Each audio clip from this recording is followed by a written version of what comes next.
There are conversations that we talk about in quiet voices, hiding in corners, whispering. Conversations that and suicide is one of those kinds of conversations. Quiet voices, hiding. And it's kind of like, shh, don't talk. It's too loud. Like somebody might hear you. And I've had, well, you know me. I'm the kind of guy that just talks. I'll talk about anything. And I'm not quiet. I don't talk quiet. And I'm not really one of those guys that worry about if people listen. Maybe that's politically incorrect. I just believe that people need to hear. They're going to hear. And suicide is one of those conversations that quite a few of my friends talk about. But I have quite a few friends that have had the conversation about killing themselves. And actually, some of them have actually attempted it. I have thought about it. I can't tell you how many times I've not, a lot of zillion times or anything. I don't want you to be worried about me. So a friend of mine just reached out this morning and said, "Are you okay?" I'm okay. I'm great. I've never been better. But there was a time I remember I was just driving down the street and I was thinking, what if I go off? What if I just kill myself? And I think those are thoughts that are natural for people, that we just think maybe that's a good way to end it. And then there are people that actually do that. They actually go to that next step. And then there are people that think about it, that consider it, and then they work through what they have to work through. I've been having a conversation with someone that's become a friend of mine. Her name is Sarah Ross. She's from the UK. And she's got an amazing story. And when we started talking, she was introduced, I think, by a friend of mine named Suzanne Taylor. And we'll figure that out in a minute. And when she started telling me her story, I just said, you know what? I've got to do a show and just have you on the show, because what you have to say is so amazing. And there are so many questions that I have. So I don't know her whole story, but I know enough of it that I think it's going to be worth talking about. So I'm going to bring her on right now. Sarah, how you doing, hon? I'm good, thank you. Thank you for having me. That's great. Now, where in England do you live? So I'm in Oxford, so I'm about an hour out of London. You're up north. I love it. Is that northwest? Right? That's not really north at all. Is it west? It's more sort of west. Yeah, west. Okay, southwest. Cool. Yeah. I went to Oxford on the way to on the way to Bath. Yes. I love Bath. We're a convenient little stopover that go in that direction. I need gas. I need gas. So Armando's here. Hey, Armando, how you doing, buddy? Good. A little bit in the dark side, but I'm here. That's really good. Can you pull your screen down so I can get more of your handsome face and less of there you go. Perfect. Thank you. So, I like the handsome part. So, Sarah, I want to start with your story, because your story really is really what inspired me. I did not, I did not want to talk about this. Like, I did not want to talk about suicide because I have no experience with it. And there's another thing that I didn't want to talk about that I'm going to talk about, which is racism. And I haven't experienced racism. At least maybe I'm just dumb and I haven't experienced it. And suicide. So these are huge topics that I think you have to actually have some experience or some training to talk about. So I'm going to put you all by yourself for a few minutes. I'm going to ask you to tell your story, and I'm going to pop in and out as you tell. Is that cool? That's cool. Cool. Well, real quick, Sarah, meet Armando. Armando, meet Sarah. Sarah, it's a pleasure meeting you. Nice to meet you. I like your glasses. You and I on the same page. Yep. It was glasses day.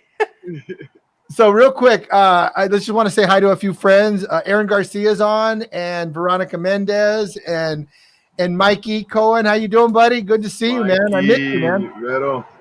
And by the way, Mikey he's doing a really cool show every day. I think 30 days or something. So Mikey, put the link to your show in on your down here so people can go and link and go check you out. Sarah, take it away. Thank you. So yeah, as Martin said, I'm based in the UK. Have only been here for about 3 years. Moved back from Switzerland, which was where my life had, life's never smooth sailing. It had been a roller coaster for most of my corporate career, but it took that turn that I never expected. So I was a sort of corporate junkie. I chased every pay rise, every promotion, every title, because I was chasing that elusive career ladder, just to always be higher, always moving up. And eventually found myself responsible for 50 emerging countries around the world as their chief compliance officer. You had a big job. I had a big job. Yeah. And I was working for a pharmaceutical company. So ethics, compliance, integrity, big topics, big fines if we get it wrong. And I was traveling the world, you know. I was one of those Instagram accounts. I was always in business class. I always had a champagne glass in my hand. You know, I was always tagged somewhere else. You know, I was never where I lived or anywhere like that. And so to the outside world, my life was like, you know, my life was a dream. You know, And you enjoyed it for a while, right? That was yeah. cool. Yeah. I was working with different cultures. I was seeing the world. I mean, not a lot of the world. You know, I saw a lot of airports, aeroplanes, hotel rooms. And I enjoyed it. You know, I enjoyed the work. It would have been nice if I didn't have to fly all the time. But, you know, after a while, your body is like, what time zone are we in? Is this breakfast? Is it dinner? What day is this? Where were we yesterday? And, you know, even at one point, British Airways wrote to me and like said, do you realize you fly more than our pilots do? Which you read it and you're like, ha, ha, ha, ha. And then you're like, can I get some wings? Because I would quite often fly out with one crew on a Monday and fly back with them on a Thursday or Friday. Wow.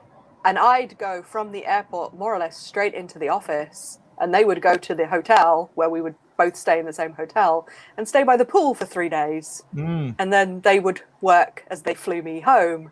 So yeah, it was a crazy lifestyle. And eventually it starts to take a toll. You know, you don't sleep properly. Jet lag takes a while to recover from, even in your early 30s. You know, it's like, I'm not doing this as easily as I would have in my 20s. Yeah. But it's life. It's just life. I'm doing Yeah. life. I'm enjoying it somewhat. Life is happening. Everything's cool. Maybe it's a little pressure, but it's just creeping in a little bit at a time, right? Yeah, you know, I would get a cold and it would take a long time to recover from. I would, you know, I would get a migraine more often than I had previously, but I wasn't really listening to those signs. Yeah. You know, I was pretty much like all of us. My phone, if it needed recharging, that was more of an issue than if I had to take some Advil or something for a headache. You know, I just did not listen to the signs that my body gave me. And then, you know, body's kind of going, hang on, we need a bit more rest. And then other time things. out. Yeah, I mean, I don't know if you've experienced this, but for me, I would know I was coming up to vacation because I would start to get sick. Or I would go on vacation and the first couple of days are great. Oh, finally, I've slept properly. Well, then your body kind of goes, well, now that you're resting, let's just deal with all the stuff you haven't been dealing with. And you'd be sick for the whole of your vacation because your body was finally allowed to do what it needed to do. I used to have that happen. In December when I used to sell real estate. And then it would be around December, maybe the first week of December, and I would just get a cold and I'd be sick. And it'd be like 4 or 5 days later and I'd be okay. And there was something that told me that, like, it's just your time to get sick and rest. Then what happened to me, it doesn't happen very often, but I'm in the mortgage business, right? And I coach people and stuff. And so I get a lot of stress. Sometimes I carry a lot of stress. And then if I close a big deal or a big series of deals, I'll just have like these migraines, just like this migraine. And it's kind of like a timeout. Is that what you're talking about? Yeah, absolutely. Okay. So the body, you know, we as humans have not moved on very far from when we were cavemen. You know, we still have that fight or flight response. That's our stress response. Yeah. I got a big club too, you know. Just in case there's a saber-toothed tiger. No, in case there's a cute girl, I bang her in the head and I bring her home. Okay, that's a whole different. Isn't that how you're supposed to do it? You're supposed to hit them on the head. That's the Flintstones. That's the Flintstones. That's right. The Flintstones. That's right. But that response genetically was always meant for a sprint. You know, it was meant for like a 5 minute of fear and somewhere when you're unsafe. And we have now developed that, it hasn't changed as a response. The same hormones flood our body, adrenaline and cortisol, the sort of stress hormone. But we try and run marathons on it. We stay in that stressful state for days, for weeks. And that's when the body, is craving us to just go, okay, enough's enough, stop, reset. So where you were talking about the migraines, that's because your body is, when it produces this cortisol, it doesn't produce the other hormones that you need. And one of the main hormones in migraines is you need serotonin. So the hormone that's produced when you actually start to move around is the one thing that your body doesn't produce when it's continually producing cortisol. So it's producing cortisol, but it's not producing the kind of the opposite, which is the serotonin, which is that a balance that our body naturally would have in a balanced body? I always liken it to making a cake. Your body has all the ingredients that it needs to produce what you need to be healthy and thrive. But if it is producing cortisol, it has taken all the ingredients to make cortisol. Unfortunately, they are the same set of ingredients, and we have them in a limited amount that create oxytocin, dopamine, serotonin, and endorphins. Okay. So it's quite literally, you cannot be happy and stressed. The body cannot. That's the good news. That's the good news, right? You're taking away like you said, the needed recipe to have joy in your life. Yeah. So it can make a stress cake, or it can make a happy, healthy, thriving cake, but it cannot do a half and half. This isn't pizza. It can only do one or the other.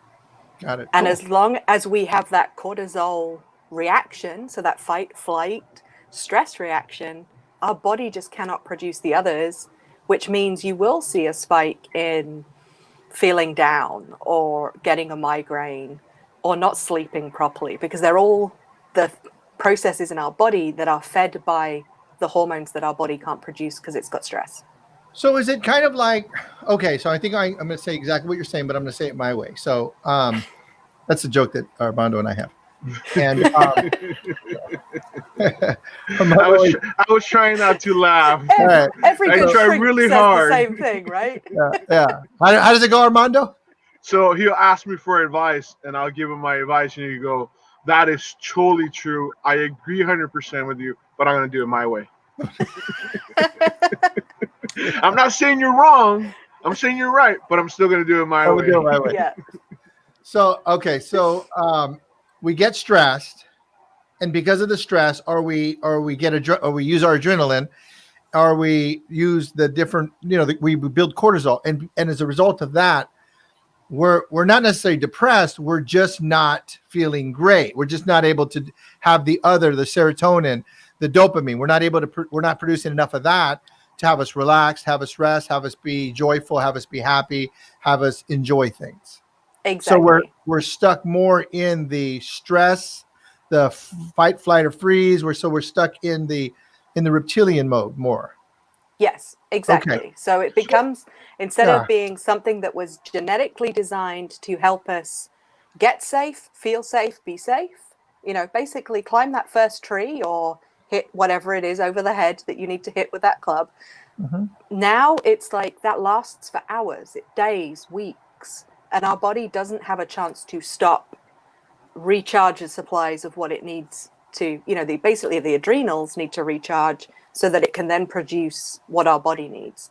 And as long as it's not producing endorphins, serotonin, and all of those, there are processes in our bodies which are slowed down completely or just stop. Awesome. Okay, great. So I want to bring Armando in really quick and have him talk. So Armando, you have experiences with depression. Yes. So had experiences with depression. And so how is this? So tell us a little bit about what you, and we'll get right back to you, Sarah, in a minute.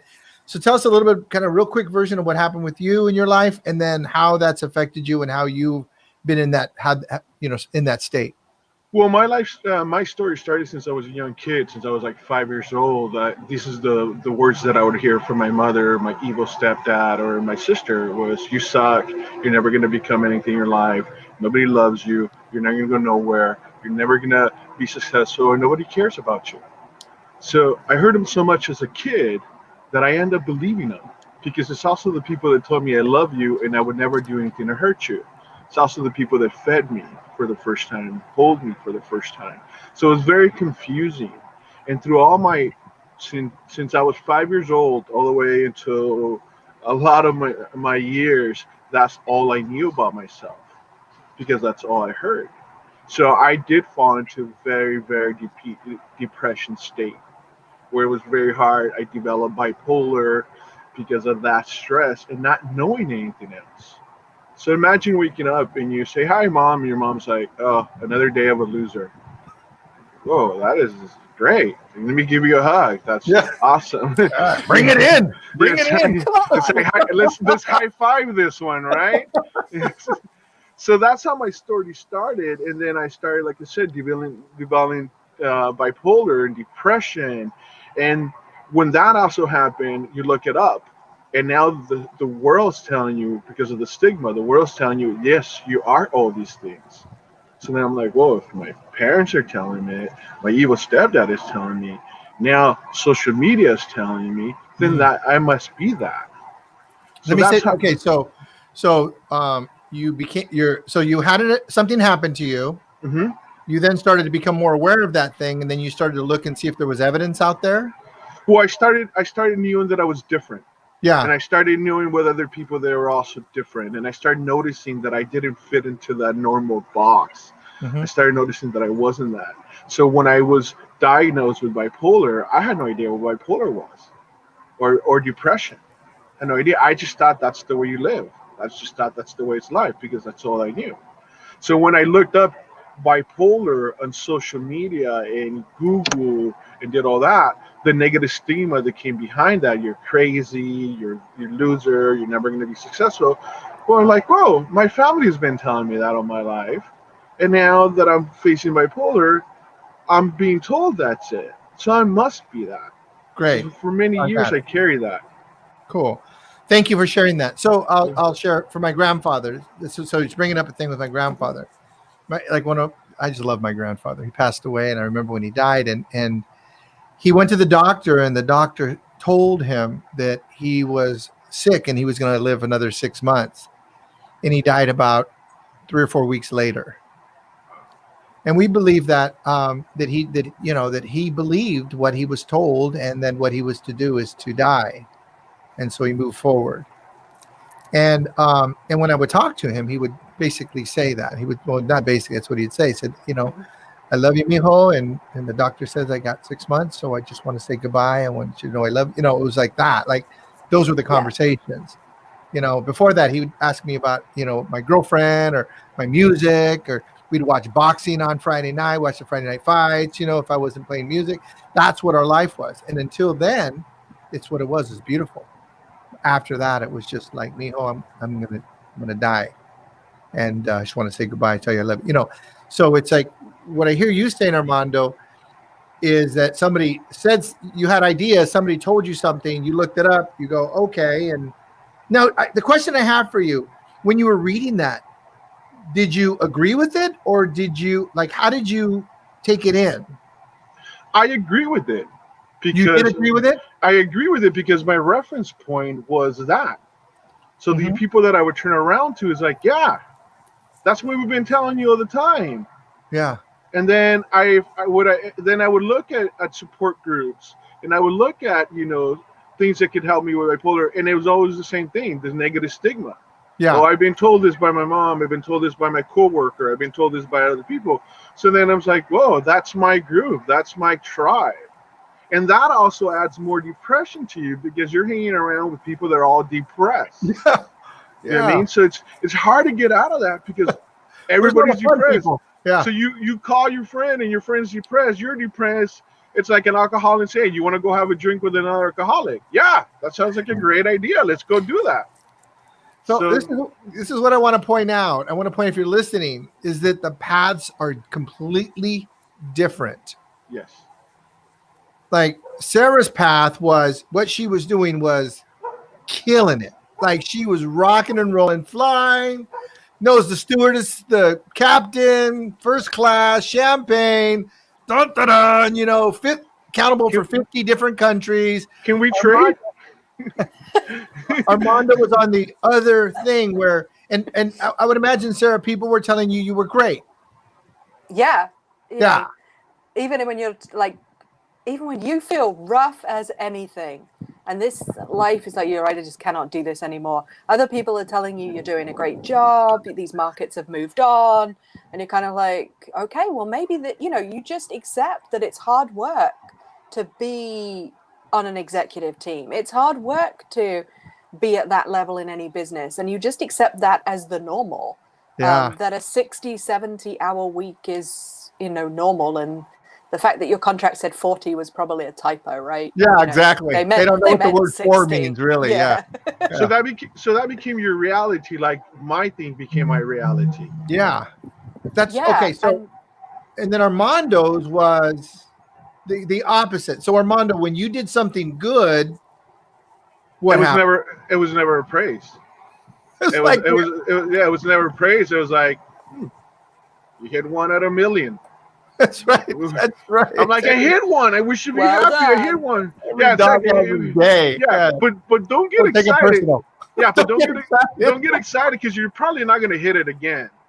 So like, oh, okay, well, I hit one. I'm a one-time wonder, right? You're a one-time wonder. So Lindsay says, I relate to Armando very much. Children don't intellectualize what they are told, and also not told. They do not have to believe everything they hear or think about themselves. No one tells this. Thank you. Yeah. Does that ring for you? Yeah, definitely touches. I think it rings for all of us because that's kind of like, that's cool. Yeah, so, it definitely. I think it's really important. Go ahead. I'm sorry. Well, I think it's really, really important to know, or to at least consider and be curious about, that you can be told you're like a rock star, and you could be told that you're a piece of nothing, and you're going to have your own experience. You're going to do your own thing, and life's going to turn out the way it turns out. I think that's really important to consider. Everybody's going to have their own path. People are going to have paths, and they're going to arrive at a conclusion in their path. And I think the way we're built is that conclusion's not always very good. Right. My lit so far hearing this that my stepsister, my half sister, became a therapist, and she got a doctorate. And there was a point where I tried to commit suicide. And when I was, putting a bunch of pills in myself, she was there, and she tells me the best thing you can do in your life is end your life, kill yourself. That's the best thing you can do. And she walks away. That's a doctor. And it's a doctor. And nobody was at the house anymore. What saved me was that my next door neighbor, her husband's like 80 years old. She's like 72. And every time he would fall, she would come and knock and say, can you help me pick him up? Because she couldn't pick him up. Well, my sister didn't close the door completely. So the neighbor is the one that found me, and me just bawling. And I remember waking up with the tube in my throat as they were pumping out all these pills.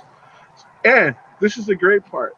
When my mom picked me up on the way home, she said, you really disturbed my dinner. I was having a great dinner, and now I have to hear and come pick you up. Yeah, kill yourself another day. Exactly. Yeah, not when I'm dinner time, because I was having dinner, and then you totally destroyed my dinner. I'll get back to you on that. Right? Oh, it's just nuts. It's just nuts how it is. It is human beings. We have so little regard or responsibility for what comes out of our mouth, or we take so little responsibility for what comes out and how it lands. And I am like present company, I am definitely have that responsibility. I think if I could, why I wrote the curiosity theory is because this mouth got me, in so much trouble. So, yeah. So, Sarah, let's keep going. Yeah, so, to the outside world, I have this amazing life. I'm traveling the world, you know, even on a bad day, everyone thinks it looks great, but my body is struggling now.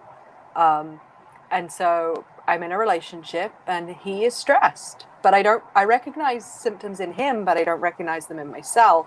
Who's And this? so I leave. So this was my partner at the time. Okay.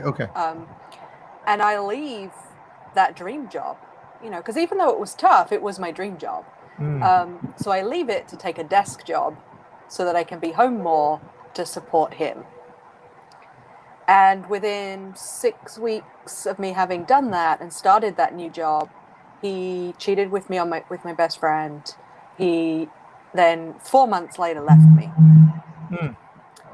And so I go into a spiral of grief for a relationship that I thought was going to be, the one, on top of a body that's already chronically stressed from travel and, this job where I'm working 60, 70 hours a week. And because I'm not in a good headspace, I need something to concentrate on. And that one thing was work. So those 60, 70 hour weeks become 70, 80 hour weeks.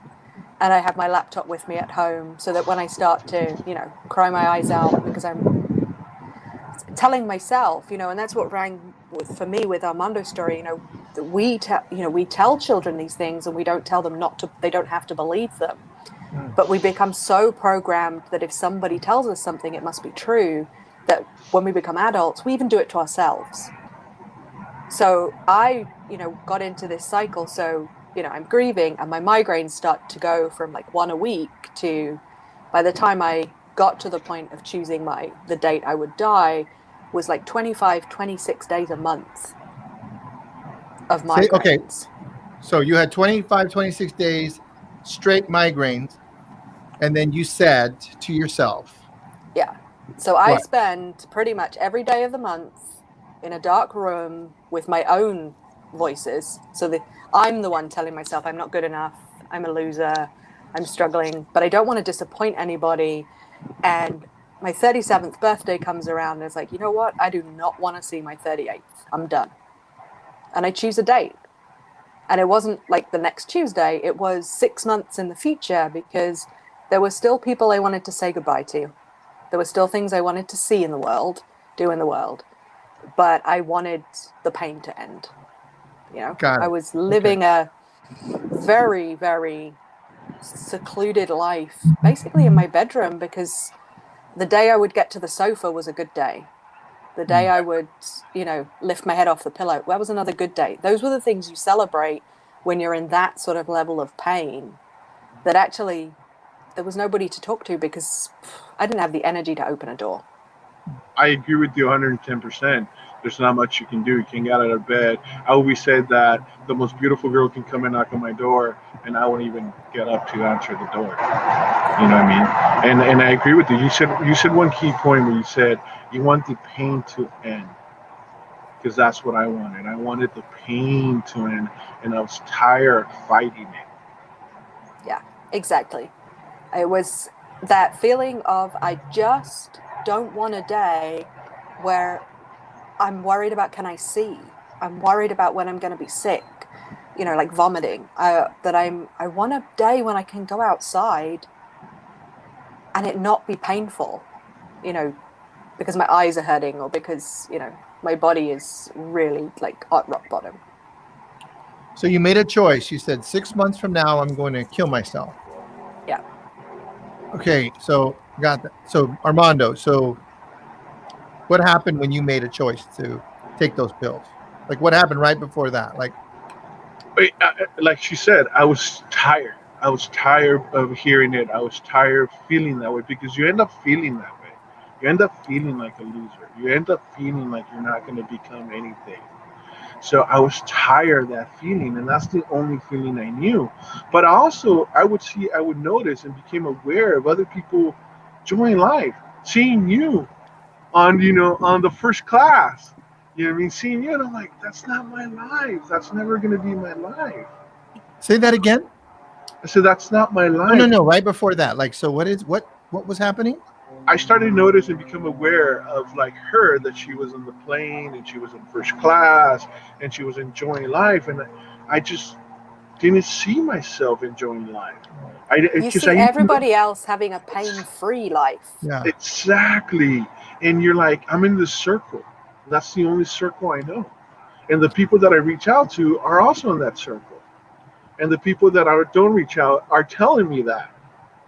So that's what led me to the point. I want this pain to end. That's why I resonated so much with that. And that's when I made the choice and said, how could I end it? The only way I could end it is by me ending my life.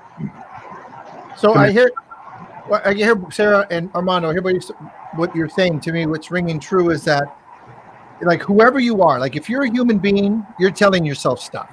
Yes. Like if you're breathing in and out, you're telling yourself stuff. Yes. Yeah. And this is what I've learned about myself and other people in my journey and through curiosity. Most of the stuff you're telling yourself, you made up. Like you made it up. It's not that you don't have evidence for it. It's not that you couldn't go 1 + 1 = 2. You see, I can prove it. They say if you want to prove that the president of the United States is a knucklehead, you can prove it. If you want to prove that there's racism, you can prove it. There's enough evidence to prove whatever thoughts you have. Doesn't mean what you think is true. Doesn't make it true because you're a smart person to create evidence for it. And that's what I want to create that. That's the first thing. Okay. So I want you guys to say something about that. And then I'm going to talk about something else really quick before we move on. And then I want to talk about feeling like a loser, like that comment. I want to talk about that comment in a second. So first off is like we tell ourselves stuff. So let's talk about that, not just for ourselves, for other people. What have you learned about other people with regard to that statement? Like we tell ourselves stuff. I think for me, I didn't want to hear what other people said because they were telling me the good stuff. It didn't fit, huh? Didn't Square fit peg, with round the hole? image I had in my... Yeah, exactly. For me, I was off work so much that people didn't even know who I was if I appeared at my desk. They were like, oh, are you new? Like, I was away from work that much. I was so sick. And you're like, but it had also been the same when I was traveling. I was never at my desk. And people were like, oh, you're back? You live here again? Or things like this.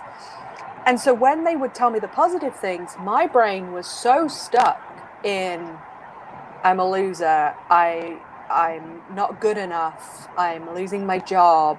I'm not well, I'm not even at my desk again because I'm sick. It was very much focused around I'm not good enough. And it didn't matter what anybody else said, I could find the evidence that I was not good enough. The same way as when you're looking for a new car, and you say, I want, happened to me when I moved back to the UK. I want a Ford Fiesta. That was the only car I saw in Oxford for 3 months until the day I bought my Ford Fiesta. From that day on, all I saw were Mini Coopers. And Oxford is where the Mini Cooper is built. I'm telling you, man. So it's like, that's what I was thinking. You didn't buy a Mini Cooper? You want an American car. We want the European cars. Yeah. Statistically, there were definitely more Mini Coopers in Oxford in that 3-month period, but I never saw them. And the same with those comments. I heard the ones that resonated with how I felt, how I believed about myself, and then I found the evidence to prove it, whether somebody else was telling me the complete opposite or not. That's called a reticular activator. That's our reticular activating system. And it comes from our reptilian brain that's going to seek out that which we're afraid of or that which we think that we need to be aware of to survive. So that's when you buy a brand new car, all of a sudden everybody has the same car. You notice the rims are the same as your rims. You notice that the color is the same as yours. You notice all that stuff, so that's a natural thing. And I think for me, teaching curiosity is about bringing awareness to this stuff. Like it's like you're not alone. You're not different. You're human. You're a human being. And as a human being, You're going to tell yourself stuff and you're going to believe what you say. It Yeah. doesn't make it true. Very true. Exactly. In my case, is if you would tell me something nice, I'd be like, "Why are you lying? Really? Yeah, Why are you lying? why are you lying to me? You know, I didn't think we were friends like that. That you lied to me. I mean, and I would take other people's words, and that's how I evaluated. I would take other people's words and go, well, this is what other people are telling me. This is what my family's telling me. So this must be it. So when you come and tell me you're awesome, I'm like, no, I'm effed up. Yeah. There's no way that I'm awesome. Yeah. So I would doubt that so much. Mm. Compliments to me were like rude. Mhm. Like you're two-faced. Mm. And because all I can reference back to is you're a loser, you suck, you're never going to become anything, you're a waste of a person. Why do I have to feed you if you're not my son? That's what I knew. So somebody's like, yeah, I want to feed you, come over. I'm like, Yeah. So Lindsay said the same thing. It's just like exactly what we're saying here, because it didn't fit the story you're telling yourself. If it doesn't fit the story you're telling yourself, it's first off, it's not going to make sense. It's not going to make sense because your thinking asks you to your thinking is looking for parallels. It's looking for parallels. And one of the things Armando and I were talking about the other day, that's why when we have conversations with people and we don't hear what they're saying, like we know they just said something, but we don't hear what they're saying. Oftentimes it's because what they're saying is not what parallels with how we think. So I say, take a second, be curious, take a sec, step back, be curious about what they said. And then when you're curious and you're going to open your door to consider other things and go, so what is it you're saying? And you really want to be curious about that. Those are times to be real curious. So the second part of that is that Armando, you said, I feeling like a loser. Okay. And in the curiosity theory, what we talk about and is that like when we use words and phrases as though they mean what we're saying and they're inaccurate. For instance, feeling like a loser. You can't feel like a loser because a loser is not a feeling. It's not an emotion. It's a description of an experience. So, and then that feeds our narrative, feeds that thing, which and that is incorrect speaking. It's incorrect. It just does. It's not true because you can't feel like I can't like. I feel like having a cup of coffee. It's like no, I'm thirsty. That's it. There's a difference, but we don't adventure into that conversation. So then we then have these phrases that we then become a part of that actually have no reality because they're not real phrases, and then that then anchors in the belief. Are you with me on that? So somebody says, "Oh my God, you look so pretty today, Sarah." You're like, it's almost like you want to tell them to F off, Oh yeah, I was that girl. Like yeah, it doesn't fit. Like that doesn't fit. Like what you're saying doesn't fit. And the only and because it's so incongruent, I need to rebel against that. So my reptilian, my mode is to fight that, and then how I can fight that to get it out of the system is I gotta go. I gotta say something. I gotta go after you, or I just gotta run. So fight, flight, or freeze. I gotta either fight my way out of what you just said. You look handsome today. I'm like, you're an idiot. That's how I deflect it, right? I deflect it that way. So because I go, well, I don't feel handsome. Well, you can't feel handsome, So the answer is like, well, I feel sad. And when I feel sad, I don't like people to say nice things to me. Like that's like what's so, right? That's these for me. So cool. That's what I want to say. So do you want to say anything about that before we move on? No, I agree with you 100%. Okay. I agree with 100%. Just the situation there was, you just go back to that reference. Yeah. So you go back to the reference. Because when people would say something, that's the only thing I knew. Yeah. So that's what I would hold on to. And everybody else was wrong, and that's what I hold on to. And what happened also in my case is the domino effect. So now I also had my aunts and my cousins and other people in my family telling me the same thing. They would hear my mom say it, so why would they not say it either? Domino effect. So then when I would look to them, it was the same scenario. When I would look to other people that are facing, depression, and it was the same scenario. So Martine comes and tells me, "You're awesome." Not this finger, but the other finger. I would say, F you. It's not true. Yeah. So, Yeah. Cool. Got that. Okay. So then Sarah, you say 6 months out now. Yep, 6 months out. I don't want anybody to know what I'm planning to do. Because I'm like, I think no, nobody knows something that happened Sarah's because I can't hear like, none of you. Nobody's gonna know. So I book myself on training courses. Sarah, can you hear? Yes, I can hear you.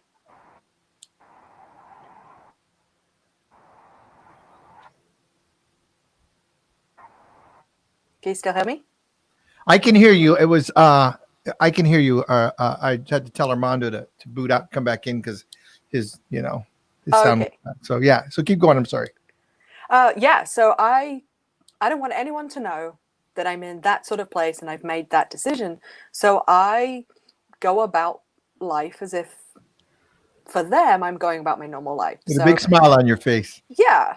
It wasn't a huge smile, but it was not a grumpy face. Let's put it that way. So It's a smile for them. It's a smile for them. it's my mask of my calm of lovely face. I love my mask. I love. My mask. I put it on. I say mask, Stuck. but I like Yeah, the way. okay. I like the English version of that. And so I'm flying off to LA to do a course to learn how to be a speaker. And if you heard that, you're not thinking that person in 6 months' time is planning to die, is planning to take their life, because why would they train to be a speaker if they were like never ever going to speak? Like that's ridiculous, right? That doesn't make sense. Yeah. There's an oddity there. The same with I would go and, I went and visited a lot of friends. I went and saw my brother and his family. Now, I knew these were all the last times. What was that like? What was that like to keep that secret? I'm very left brain. Like I'm very organized, very logical. And for me, as long as I had my plan, I could keep everything kind of ticking over and under control. And I was literally just checking things off. Like I had compartmentalized so much the kind of personal stuff around this, because I didn't believe I had a right to have any impact on their life or anything. So I went and I was fun Aunt Sarah for 2 weeks with my niece and nephew. I knew at that point that I would not see them grow up. So I spoiled them rotten. But that wasn't sad for you? That wasn't a sad thing for you? It was just a fact? But remember, I'm still having migraines 25 days a month. Okay, got it. So I'm still taking painkillers. I'm having these migraines. I'm not well in that sense. And so, if people thought I was down, it was because, I just like lost my dream job. I was on sabbatical. I'd taken severance. We call it in the UK, I was on garden leave, which is basically they pay you to sit in the garden so that you don't work for somebody else until your contract's up. Gonna hang out in the secret garden? You hang out in some garden somewhere, I don't know. That's a movie that my wife used to have me watch, The Secret Garden. It's a sweet movie. It's an English movie. It is an English movie. It's a very, very charming little story. So yeah, I'm basically putting up this front so that nobody can guess. I'm planning my last adventures. And I had, shortly after I'd made the decision, I had gone to Vietnam and gone to an orphanage there for disabled children and found a peace there that I hadn't known in a very long time, and decided that I would spend my last 3 months just at this orphanage volunteering. I would give all the hugs that I had left. I would give all the love that was still in my heart to these children who had nothing. And then at the end of that period, that was going to be it.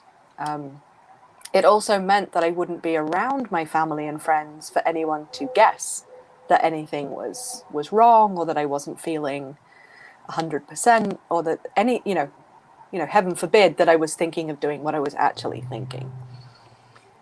And the first couple of months are pretty dark. I don't remember anything. I don't remember interactions with any of these children. I was in a very dark place. I completely isolated myself from the people that I volunteered with. I wouldn't eat dinner with them. I was a bitch. I really was. I was nasty to people because I was so scared that somebody would figure out my plan that it was easier to push people away as hard as I could, that they would not want to be near me. Again, fulfilling that I'm not lovable, I'm not good enough, nobody wants to be around me. Well, that was because I was pushing them away, as hard as I could. Because I was so scared that somebody would guess. And I wasn't ready to have that conversation. Like, I had a plan, I was going to do it, we were done, but I didn't want to have to explain it to anybody. So yeah, it wasn't very nice. That's really interesting. So did you think you had nothing to give? Because you said, this is what you said. You said, I gave up everything that I had, like you were giving everything last.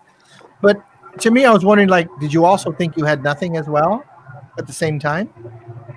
I was very much, I don't deserve it.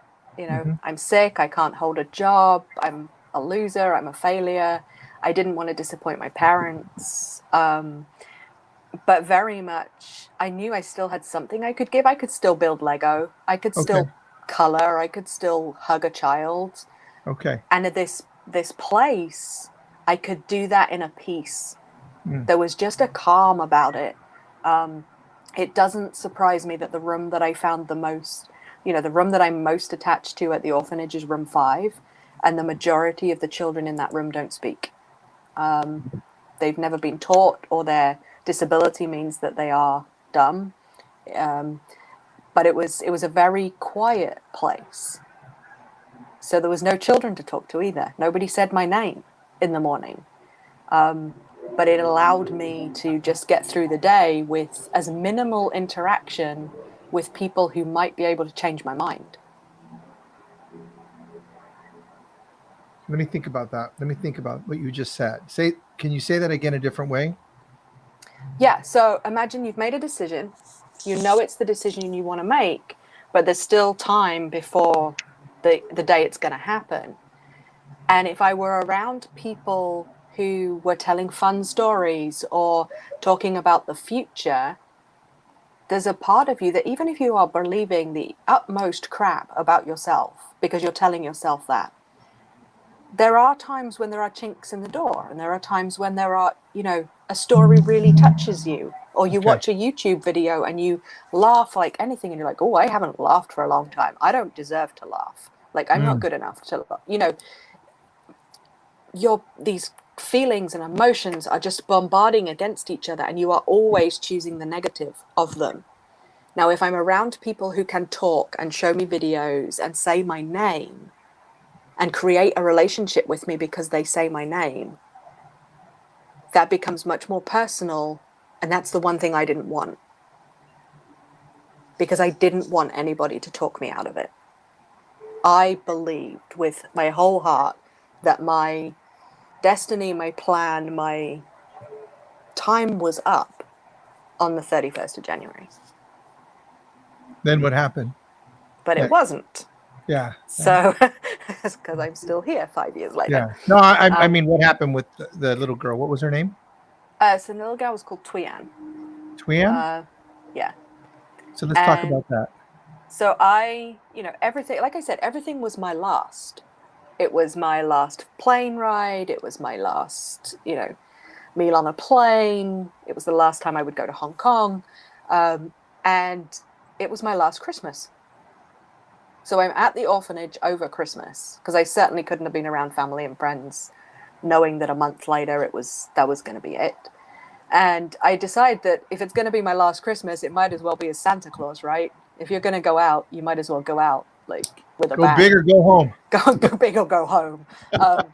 And for I couldn't even buy shorts and a t-shirt in the markets over there. I'm too tall.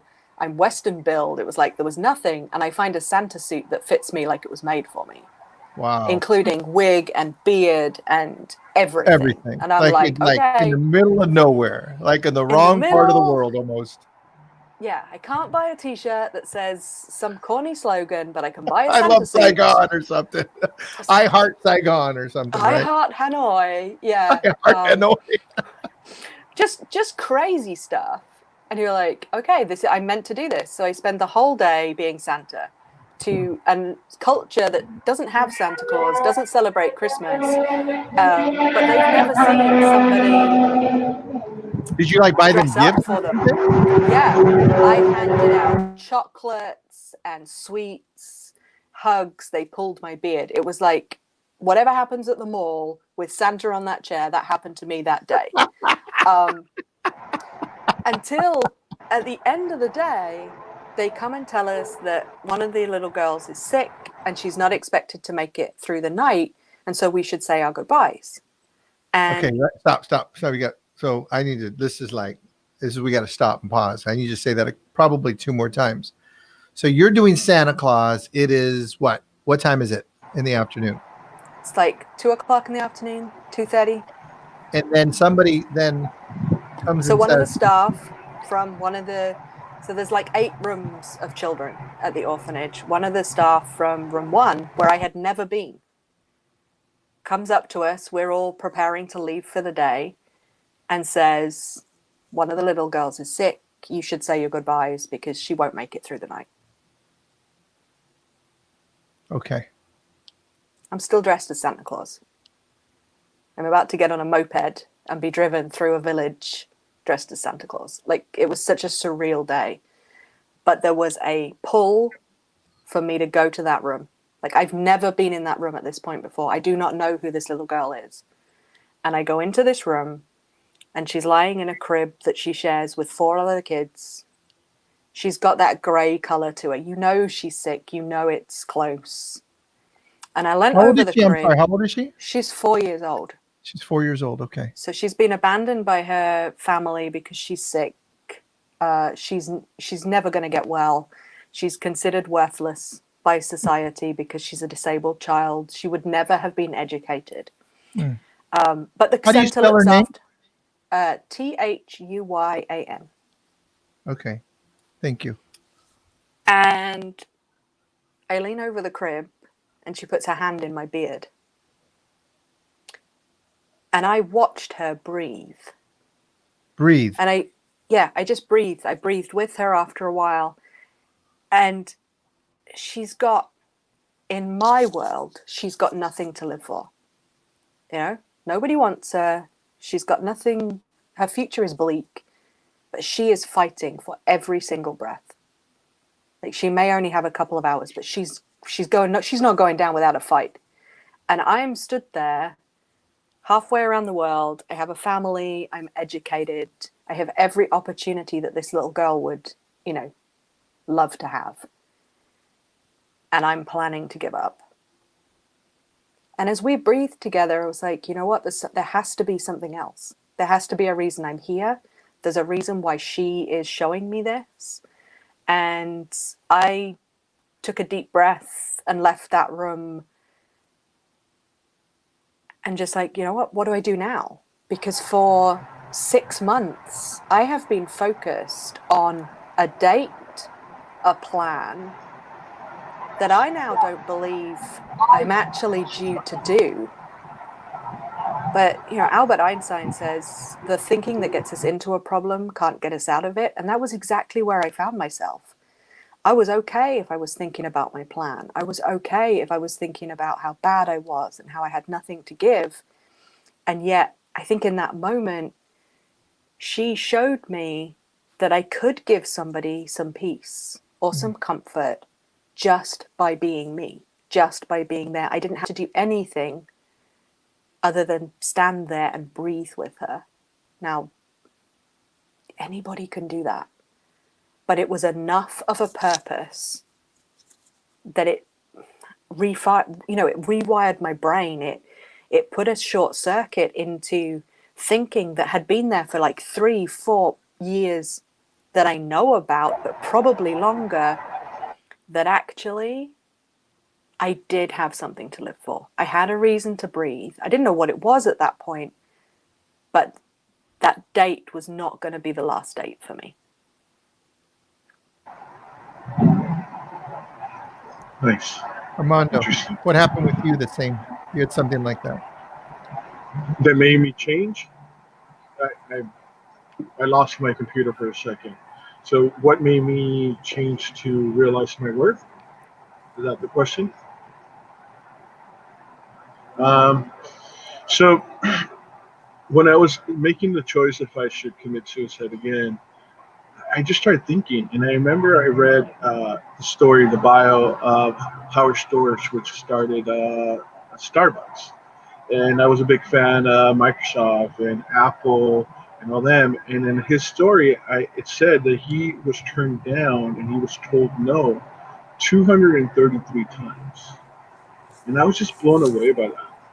It's like he heard 233 times no.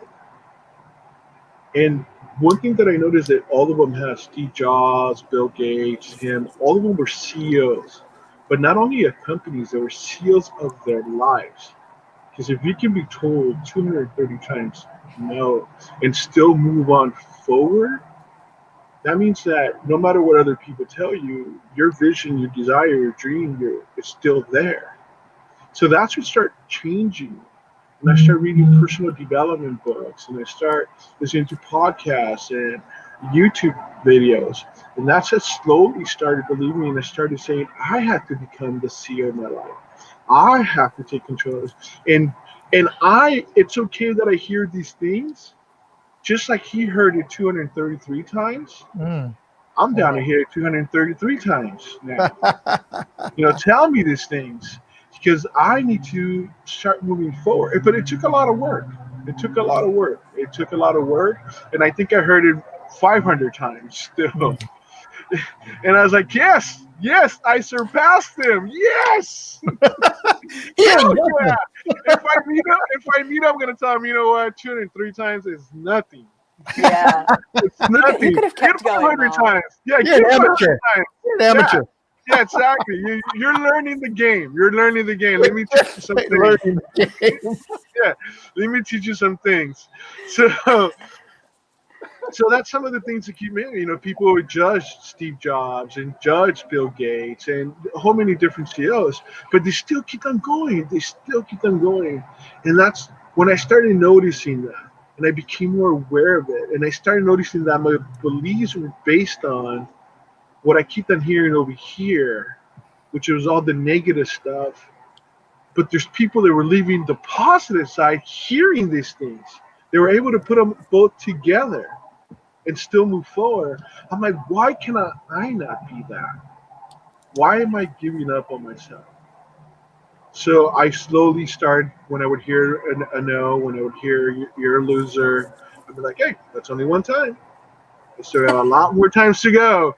Again, it's only one time. Then we get it 2 times, 3 times. And then it got to a point that it became 200 times. And it didn't have the same value. It didn't mean it didn't hurt. It just didn't have the same value. That's important. It didn't mean it didn't hurt. But it didn't have the same value. Because value, or like impact on you? Is that what you mean by value? Yes, it didn't have the same impact in me. Okay. Because if I saw a man that was able to put up with the no, which was to break his dream, because his no was like, no, you're not going to be successful. Nobody believes in buying coffee. Nobody believes they're going to come and spend $7 on an espresso. So I was like, well, nobody's going to believe in me, but I have to believe in me. And when you tell me no, it still hurts, because that's kind of the only things I kind of know. But it doesn't hit me and break me down as much as things keep on going forward and going forward and going forward. Now, it doesn't mean I didn't do a lot of work. Doesn't mean I didn't do therapy. Doesn't mean I do yoga and the list goes on, meditation. Doesn't mean and it doesn't mean I stopped continuing doing that. I'm still working on that. But when somebody tells me something like that now, it's just your opinion. But like I said, and when family members, I really don't have much of a relationship, but if I do bump into somebody and they say certain things, I'm like, hey, that's just a no. Like he heard a no and he moved on forward. Like he heard a no and he kept them moving forward. And that's kind of one of the things that keeps me moving in life. we're always going to hear a no, we're always going to hear not a positive thing, but I no longer became that to become my actions. Because for a long time, I lived in a vicious circle. And the vicious circle was, this is who you are, this is who we're going to believe you are, and your actions are going to be based on that. So I started noticing that my actions and my beliefs started taking a different turn when I was thinking of that. And a friend of mine invited me to an actual event called Secret Knock, a big personal development. It's a $3,000 invite event, and at that moment, I was like, I don't have the money. I don't have $3,000. But he had an extra ticket. He had something. He goes, Armando, I want to give you the ticket. Michael Strickland, and I'm like, are you kidding me? So that's when I also noticed that there's a world of personal development. And that also started changing my friendships. Started letting go of the people that still believe in that no, still believe in what it was told. And when I started making that change, my eyes started opening. And I'm like, whoa, Disneyland really exists. There's a different world out there.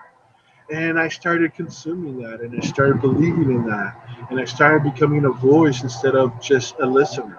Mm. So becoming a voice and saying, no, wait a minute, no, that's not true. That's your belief. Well, what's my belief? What does Armando think? Because Armando only would tell Armando what Blanca, my mother, or my sister, or my stepdad would tell. I go, but that's not my words. I'm repeating other people's words. And I needed to find out, what are my words? What is the words that Armando would tell Armando? And that's when I made the choice to say, I have an opportunity to live life under my rules. Wow. Did you have that same thing, Sarah? Did you have like that a shift and you started to look for maybe different answers or like different possibilities? I think mine was more of I knew that I couldn't break the cycle that I was in. Even though with this moment, I knew there was something different. There was a life for me. There was a reason to be on the planet. There was a reason to live. That's what that little girl gifted me. But I also knew I did not have the strength, or even to some extent the desire to change the plan, because it had for so long been my focus. And the first thing I had to do was ask for help. Yeah. And I reached out to somebody, and I still believed it was kind of a test, even like Microsoft do. Are you sure you want to delete this document? Yes, no. Yeah. I was like, we're gonna put it in the trash over here if you really need it. You can call, and there was only one person. Like, I only had one business card from a coach in my wallet. I had his book in my room that night. The book was actually called "Stop Acting and Start Living." Mm. And he had By written who? in the front by Bernard Hiller. And he had written in the front of it, because I had met him several months earlier, he had actually written, "The bigger the dream, the better the life." And I'll say at that point, I didn't know how to dream. I didn't have any dreams. I didn't know what dreaming really was in the sense that he meant it. And so I asked him for help. And even when I emailed him and said, "Can you help me?" It was, "Can you help me become a better speaker?" Not, "Can you help me out of this dark, dark hole that I find myself in?" Can you help me be a better speaker? And I believed that if he said no, I was still meant to work to my plan. This was just a kind of, "Are you sure?" moment. Whereas if he said yes, I would follow the guidance that I was given, to work with him and see where that took me. Because I didn't have the strength to say I was going to take 233 no's. It was like, no, I just don't know how to think any differently. And in the first or second session that I worked with him, he actually told me to write like he said, "I want you to write 4 pages of who is Sarah." Those were the only instructions he gave me. And so I wrote it. And I called him back and I said, was I supposed to write positive stuff or negative stuff? Actually, my first question was, are you going to read this? That would have changed what I wrote. That's right. And then I I said, change a couple things here. I might not give you page 2. It seems to be a little bit personal. Personal. But I had written 4 pages of I am not good enough, I am not worth it, I do not deserve this. Every single negative stuff that I thought about myself was on that page. Now, there was a couple of lines like, I am good at hugs, I can color really neatly in the lines in the coloring book. Like I was kind of scraping the barrel. I know how to brush my hair. Yeah, I can get out of bed in the morning now and things like this. But I want to point something out about that. So because when I said this, and this was what I took. Yeah. When I asked him the question, being positive was now something I saw as an option. I might not have been able to write 4 pages of being positive, and I couldn't even make it 50-50 at that point. But I was still asking him the question, was I supposed to be positive or negative? And his answer was, you were just supposed to write, who is Sarah? There was no bias to it. It was, what did I take from it? Sarah, but the fact that I asked if I was meant to be positive, I had not considered positive for a very long time. Sarah, I have a quick question for you. Was it easy for you to fake it? With other people, like, oh, everything's great, there's nothing to worry about, I'm good. Was it easy, or did people really notice your depression? I think it was incredibly easy to fake it. Right? Yeah. Because you can show people, a lot of people, it's easy. In my experience, when you say, I'm fine, I'm okay, the conversation stops. They leave it there. Yeah, that's it. good enough. Because you've said you're fine. Like, why would I ask another question? Yeah, you said you were good. I'm not going to bug you, you know. Yeah, that's good. You know, let's move on to what should we have for dinner? Like, there's no deeper context to that. Yeah, I knew those words in repeat. Yeah. I'm fine, I'm great, there's nothing wrong, just having a bad day, everything's good, life is I didn't awesome. sleep well last night. Yeah, exactly. It's how we survive. It's how we get through. Yeah. I want to point something out, and you know, if we take Thuy-Anh, is you said she wasn't going down without a fight. In all my experience, I don't know any human beings so far that aren't going down without a fight. Like, even if they think they're like the worst thing in the world, they're still fighting for the breath. They're still fighting. They don't know that they're fighting. Like when I coach people, they don't know that they're fighting for their greatness. They don't know that they're trying to reorganize their thoughts because they've only had the thoughts that they've had. And kind of like what you said, Sarah, is you knew what you knew, then you had there was a possibility that there was another way to think about this. Like, I don't know how to say good things about myself, but I heard that like you could say good things about yourself, almost like that. Yeah. That's the fight. Guys, if you're listening, that's the fight. If you're saying something about yourself negatively, if you're beating yourself up, that's the fight. That's just the fight that you know how to do. But you're fighting for something. You're fighting for something. And mostly you're fighting to breathe. Mostly you're fighting for that next breath. And if you're telling yourself things about you that aren't loving and kind, that's still you trying to survive. You're still fighting. Being positive, saying good things about yourself. We're not, for the most part, taught that. And even when you have the best life, when you're flying all over the place, you're flying to Hong Kong, you're flying to Los Angeles, you're flying all over the place, you're going to 50 different countries, you fly first class, you get champagne. Even when you have all of that, it doesn't mean that you're saying anything good about yourself. Yeah. Everybody can be saying something good about you. It doesn't mean you're saying something good about yourself. Everybody can, like Armando, everybody can be saying terrible things about you. it doesn't mean you're saying good things about yourself. And none of it means it's true. It's only true what you believe is true.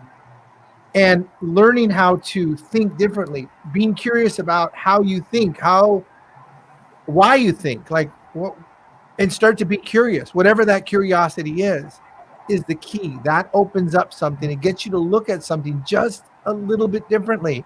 And I think that's what you were saying, Sarah. You started to consider, you started to wonder, like, and maybe you couldn't put the words together for what you were even wondering, but it was coming. It was coming, guys. It's coming. It's just like yoga. Like Manu and I were doing yoga this morning, and he was, we were doing a stretch, and I can do this one stretch, and he couldn't do the stretch. And I said, and he goes, his calf was hurting. And I said, great. My calf used to hurt. Just do the stretch. It's going to come. Your hamstring's going to hurt in a little while. Something's going to hurt. You're going to work through what you got to work through. Life is built to work through it. And if you're gonna go down with a fight. Eventually, what you'll start doing is you'll start fighting for your greatness. You'll start fighting for what you really, really want. For, like in Armando's case, the thoughts he wanted to have. In Sarah's case, I think you're still bringing that up for us. Yeah, it's you're choosing something for yourself, whether you believe it or not. And for me, that journey that I started with Bernie became about learning to dream, learning to have a dream about something that was so bigger than I could ever have imagined.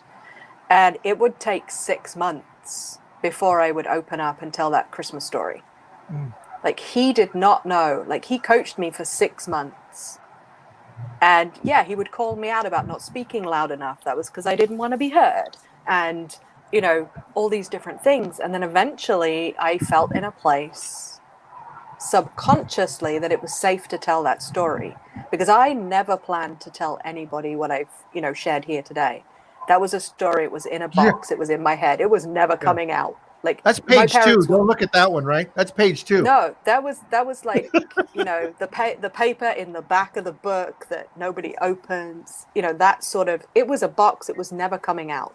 Yeah. And yet 6 months down the line, when I have begun to feel better about myself, I've learned more about my body. I've learned how to interact with different people. I've not been in a corporate environment in that 6 months. I was surrounded by actors and musicians and creative people. Fun.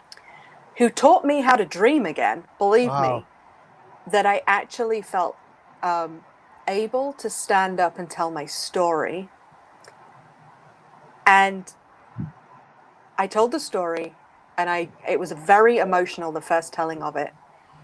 Sure. And when I got down, 2 girls, because this was part of an exercising class, like in my acting class. So I tell this story, I still emotional from it. And then 2 girls who had already done the exercise got back up and shared parts of their story. One about abuse, one about an eating disorder. And both of them then went on to get the help that they needed to overcome these and become amazing in the fields that they're now working in. That was the moment I found my reason to breathe in what my journey was. So Thuy-Anh had taught me how to live. There was something to live for, but I didn't know what. 6 months later, in telling the story and actually opening up about even those with the best masks, even those that are strong enough to take 230 no's, are standing up and saying, I have a reason to be here. This is my reason to breathe. And that's what I'm going to fight for going forward. So if you guys are listening, I got good news and bad news for you. I'll tell you the bad news. The bad news is we're going to finish right now. The good news is Sarah's agreed to wake up at 3 o'clock in the morning on Tuesday night to be here with us at 7 o'clock to talk about something to live for, talk about a reason to breathe. And we're going to go into that. We're going to start to go to the next level. Because we can talk for a long time about this subject. And we can all talk about bad stuff about our life and all that. But the getting to the workout of our life and getting to the purpose of our life and exposing ourselves for the good of ourselves and the blessing that it is for other people is where we go. Tuesday night, we're going to talk about that, like the real reason to breathe and how she got to that. And there's a whole other part of this thing. I want you guys to know the story is not over. It really just started. So I want to take a moment and just send a blessing to Thuy-Anh, just to send her love and for her life and for her sacrifice and for Santa Claus and all that. And and just to thank you for your willingness to dare to be great and to dare to be, even in your willingness to give it all up, there was courage, like an amazing amount of courage to do what you did, and how you found your path in the most unusual way. Find a Santa Claus outfit in the middle of Vietnam. There you go, and it fit perfect and all that. So I want to leave on a positive note, and I think this whole thing has been real positive. And thank you guys, both of you guys, for talking about suicide, because suicide, like when I talk to people about suicide, it's never about killing themselves. It's never about the suicide. It's never about the gun to the head. It's about how I cannot do that. It's always like, I don't want to do this. That's why I'm talking. You know, when people are telling me that they're having a struggle in their life, it's not because they want the struggle. It's because they want the other thing. You know, when people are saying, I'm struggling in business, it's not because they want to struggle. It's because they want to get out of the struggle. It's just the language we know how to start the conversation in. So we've started the conversation in this next, and so Tuesday night, thank you, Sarah, for being willing to wake up. You're very welcome. And we're going to do this, and Sarah's going to be here. And if you're listening from the UK, let us know. And if you're here in the United States, thank you for hanging out. Why don't you guys, real quick before we finish up, like last words, and then tell people how they can get a hold of you, because maybe there's somebody just needs to talk to one of you right now. So I'm going to have Armando go first. Tell us a little about what you do, how people can get a hold of you, and we'll go from there, and then I'll have Sarah close it out. Well, I'm a life coach now, and I teach how to be able to hear 233 times and still move forward, right? And learn how to live life under your rules, because that's the most important thing that I've learned. Live life under your rules. And I started a company called Live Big CEO, which our slogan is Live Life Under Your Rules. You can find me on all social medias, either under Armando Aguilar or Under Your Rules, to empower, live life under your rules. So Instagram, put that in the comments. How about you go back to the beginning? Okay. Instagram, Under Your Rules, Facebook, Under Your Rules, Twitter and Snapchat, all those Under Your Rules. That's my tagline. You can find me there, and I'd be more happy to, anything that I can give you guys, I'd be more happy to give it to you guys. Cool. Sarah. Okay, so I am speaker, coach, executive mentor for those who are burning out, for who the career ladder is on fire and either want to get off or want to get further up that ladder but need to stop fighting fires. So we work on, first of all, getting you to a better place so that you can make decisions from a positive place, not from one of fear, lack, or burnt out. And then we find your reason to breathe, whatever that is. That's not to say you have to be an entrepreneur to have a reason to breathe. There are corporate reasons to breathe. You just maybe need a different company or a different role within the company you're already at. And so we help you find that and then build your life around the answer. That's so amazing. Find your reason to breathe. Get a hold of her. Yeah. And this works both on a personal level and for companies. Companies have a mission statement, but is that really your reason to breathe? Is that what you're doing? And is your whole company aware of what your reason to breathe is? That's always the crux to this. So you can find us at yourreasontobreathe.com. If you're not sure you're burning out, we have a free quiz, yourreasontobreathe.com/quiz called Are You Burning Out? It's really simple. It's yes, no answers, and it gives you some indicators about areas of your life that might be showing you where things need some attention. Now, remember, one of mine was those migraines. It might be something different for you, but there's actually 15 factors that could be leading to burnout.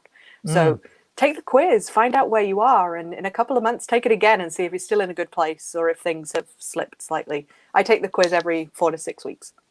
That's cool. Because it just gives me an indicator of where things are. If you want to connect on a more informal basis, then you can find me. We have a Facebook page called Your Reason to Breathe. We have tips and insights on there, how to live a better life and how to find that purpose for yourself. And I'll put both of those links. I'll put Armando's links and I'll put your link, Sarah, in the comments. And then I'm going to we'll do another invite for the Tuesday show. Give me just a minute. I'll be right back. Okay. Hey guys, thank you for being here. We usually go an hour. This is probably going to take us about 2 hours, maybe almost 3 hours to get through this.